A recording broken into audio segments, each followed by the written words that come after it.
Hello, welcome, and thank you so much for joining me today. I'm Dr. Sheena Mason. Currently, I am the program manager for Freedom Summer Collegiate and an incoming assistant professor in African American literature at SUNY Oneonta. I recently graduated from Howard University with a doctorate in English, and I specialize in African American, American, and Caribbean literature. At the core of my expertise in the work I do is activism and advocacy. I research, write, and teach about what many people now call anti-racism. To this end, today I'm sharing my presentation titled Dismantling Racialist Ideology. You might be wondering, what is racialist ideology? Let's find out together. Today, I'm talking about how the concept of race, while not rooted in biology or science, continues to be naturalized and viewed as something of nature, and why and how we should stop this reification. The camouflaging of racism as race remains, in large part, why many people and institutions have failed to entirely and meaningfully address racism, even when actively participating in anti racist efforts. With this in mind, I employ the philosophies of race and Barbara and Karen Fields' concept of racecraft to help people stop conflating culture with race and race with ethnicity as a significant part to our solutions for racism. I also suggest readings and pose ideas to consider more deeply. Ultimately, in this presentation, I show how people unintentionally uphold racism, and importantly, I share how we can stop. How it all began. I have always been deeply interested in why and how race is essentialized within American society. I saw how race overdetermines almost every aspect of life in the United States, but it wasn't until the end of my doctoral work that I realized that I found these happenings problematic because race equals racism. That is what history, literature, and discourse about racism shows us, except it isn't something that gets addressed often, if at all. And if it is addressed, those voices are blotted out and often labeled as racist or anti Black. The question remains, how can more of us solve and work ourselves out of this quagmire? Before I get further into the nuts and bolts of my presentation, I want to make clear what differentiates my argument here from other problematic assertions of colorblindness or America being in a supposedly post racial era. Importantly, my bracketing of racialist designators and quotation marks and use of the terms raceless and racelessness are not synonymous with uncritical conceptions of colorblindness, a term used by some usually well intentioned people to argue that color, that is, race, does not matter. In Seeing a Colorblind Future, The Paradox of Race, Patricia Williams argues that society cannot and should not simply wish its problems away by pretending or professing to be colorblind. Quote, I don't think about color, therefore your problems don't exist, end quote, she says. While she says that she is supportive of an actual colorblind, not utopian future, she talks about how the construction of race precludes colorblindness from being society's current reality and illustrates the dangers of denying that race matters. It is clear, though, that race matters in Williams's assessment because racism is real and matters. She gives evocative examples of the construction of race, and all of her examples are that of racism. Ultimately, Williams reifies race and inadvertently upholds racism, but her overarching argument resonates with Barbara and Karen Fields' identification of the myth of America's post-racial era as being more accurately called the myth of America's post-racist era.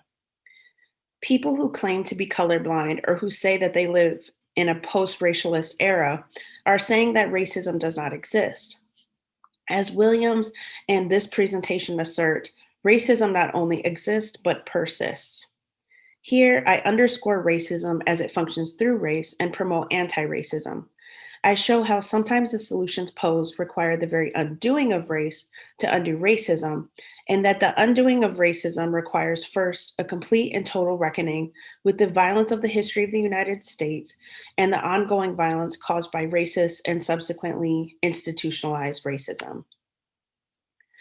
The United States has been reconstructing the meaning of race since before the American Revolutionary War of 1775 to 1783.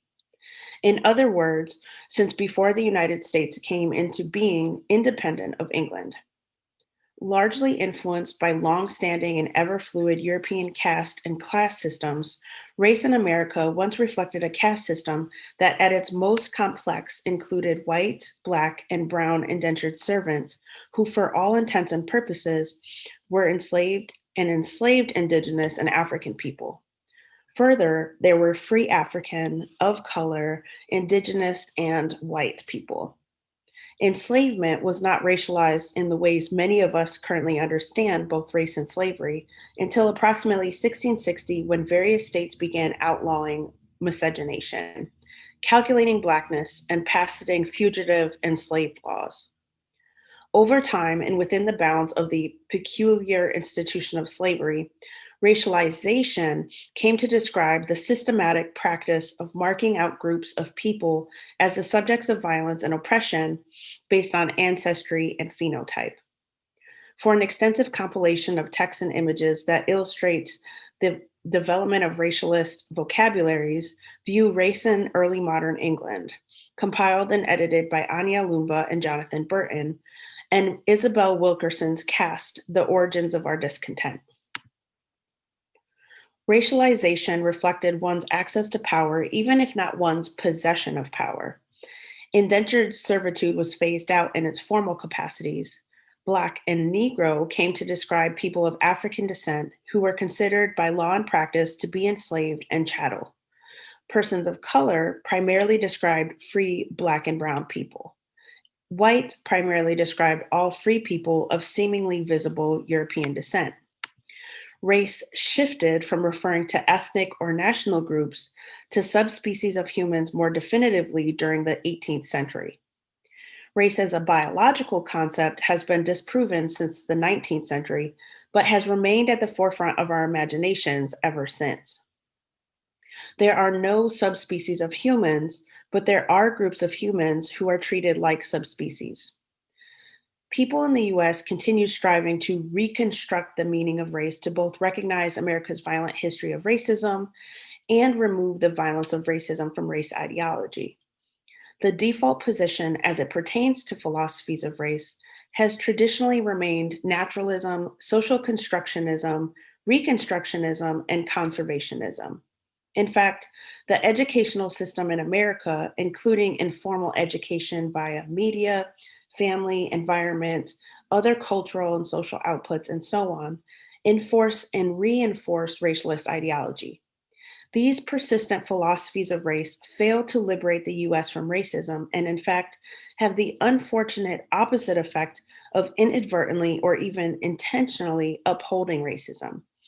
In other words, most anti racist discourse and initiatives help reify racism because they inhabit and promote naturalist, constructionist, reconstructionist, and conservationist positionalities, which have also always been the position of the small percentage of people holding the most economic and political power in the US. Toward the goal of liberation and avoiding the unintentional reification of racism, I recently coined the terms racism, racist, and racialist. Racism refers to what most people think of separate but connected concepts, race and racism, and race and racist, respectively. I combine these words to emphasize one of my central arguments, which is that race is racism. Racism is race. Racism masquerades as race in American society. Thus, there's a need to redirect anti racist discourse away from race to that of racism. This is not merely a matter of rhetoric, but one of how language informs thought, which informs and perpetuates institutionalized racism. If one is serious about forcing a complete reckoning with racism in the US, one should be serious about liberating society in every respect and talking about the problem, which is racism, not the victim's alleged difference. Racialist combines the words racial and racist. The combination connotes and denotes, again, the sameness of race and racism, racial and racist, and the disjuncture between the two that most Americans believe exists. The backward slash and in each of the terms, the parentheses, signify the cognitive and emotional separation of the two words each word simultaneously reflects, as well as the social, cultural, and political violence, inadvertent and explicit, racism, and racialists reify. Additionally, the backward slash in parentheses reflect the historical distance, the consistent separation and naturalization of the concepts as distinct causes, and the simultaneous approximation of culpability and responsibility. My employment of these terms encourages and enables a clear redirection of one's attention from race to racism, from racial to racist, that requires and allows race to function how it currently does, both in society and through well intended DEI initiatives that end up washing over actual differences in favor of perceived or imagined differences rooted in pseudoscience. This redirection of focus to racism then allows for the proper placement of culpability onto the institutionalization of racism, which is the primary way society can foster more anti-racist and anti-racist policies and systems and begin to heal from the nefarious effects of racism. Not every racialized white person is racist. Not every racialized person of color is free from racialist ideology. In fact, the majority of people, in their unwavering and largely unquestioned belief in race and conflation of race with culture and ethnicity, inadvertently uphold racism. Today, I work to redirect the discourse toward that of racism by sharing and naming philosophies of race that everyone already has to shed light on philosophies that continue to be suppressed and marginalized as they threaten the status quo of racialist division in the US and elsewhere, and when ignored or disregarded, allow racism to fester and persist. Recently, there has been a consistent and expected or presupposed focus on race within the field of HR and DEI, which unintentionally misdirects the discourse from racism to race with infrequent crossings and naturalizes the existence of race, which has been shown to fortress and is even used as justification for the persistence of racism.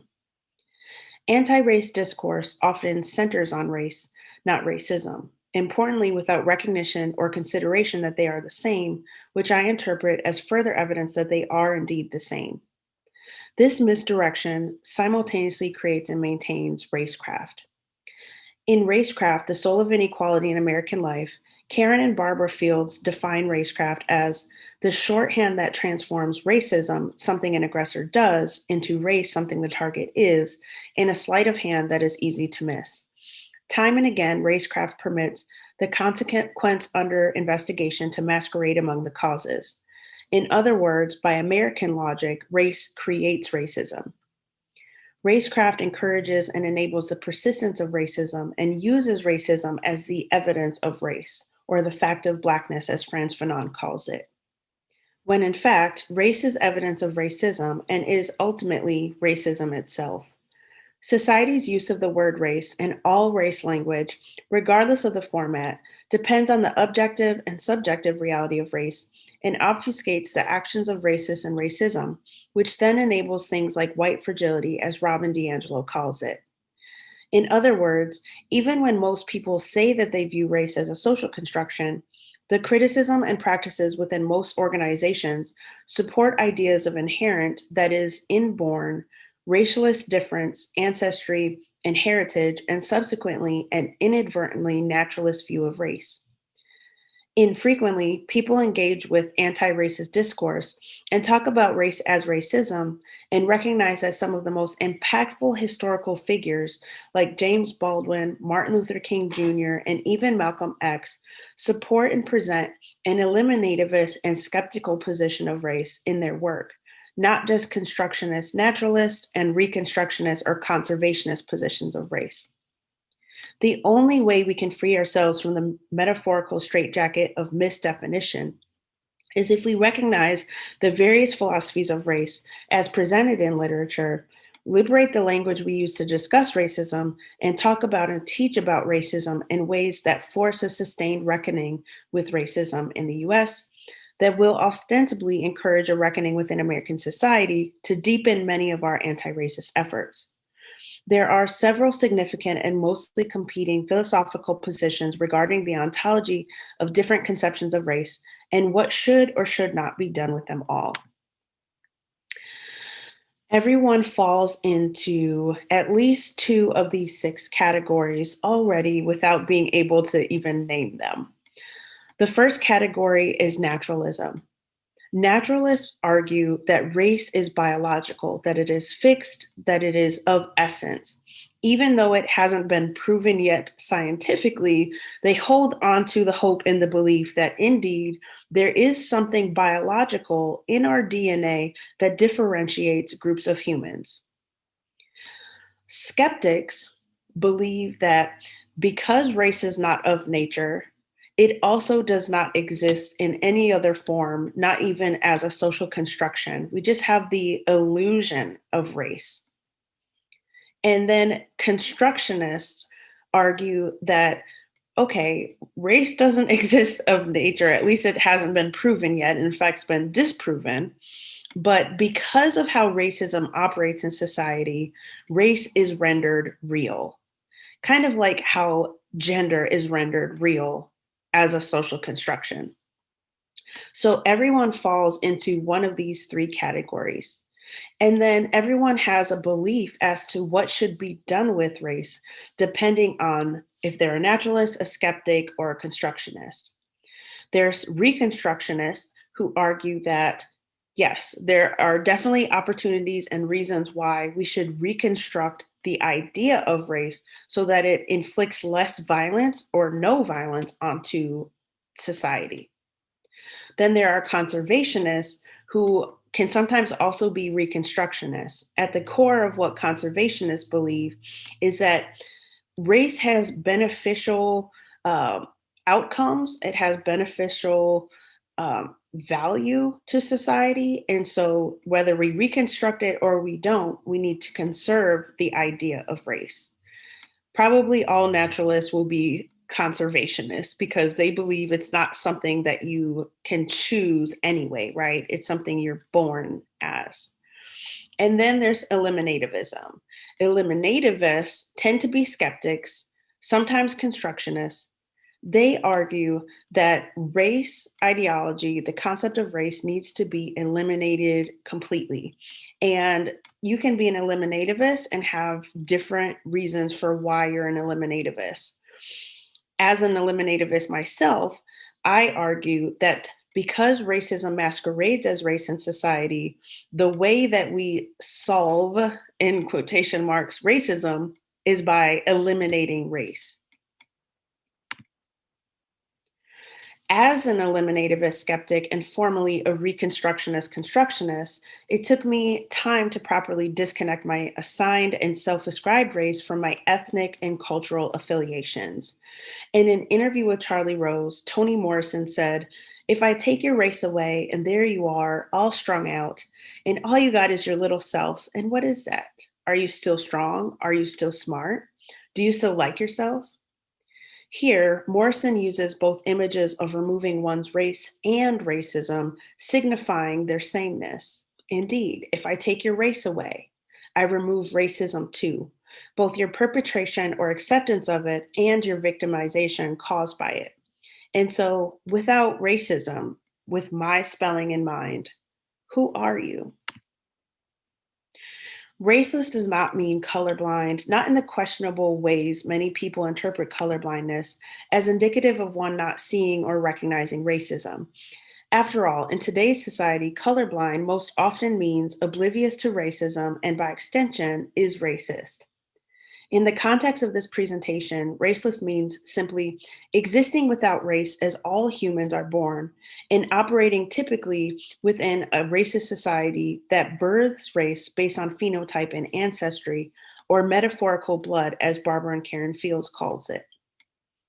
The construction part becomes biological in our imaginations when we talk about race in terms of phenotype, ancestry, and heritage, as racecraft and this presentation illustrate.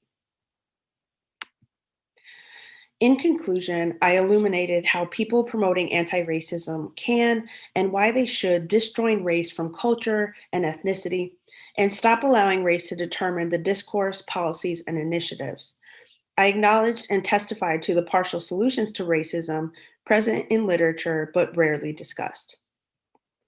Leaders across industries can liberate themselves and others by extension by noticing how anti racist discourse participates in the continuation of America's racialist identity, changing the language used to undo racism, delineating race from culture and ethnicity, and teaching DEI practices alongside varying philosophies of race. More of us can then have a sustained, productive, and healing dialogue within the in between space created primarily outside of ideologies of racism and racialist language and thought. So long as there is a sustained reckoning with racism, historical and contemporary, what do we have to lose besides racism? To be truly against racism and for equity, more of us must acknowledge that one's perceived or self ascribed race doesn't automatically equate to having knowledge about any person. Racialist ideology washes over actual differences and similarities too. Together, we have much work to do. Thank you all so much for joining me today, sending you each love, light, and liberation. Be well.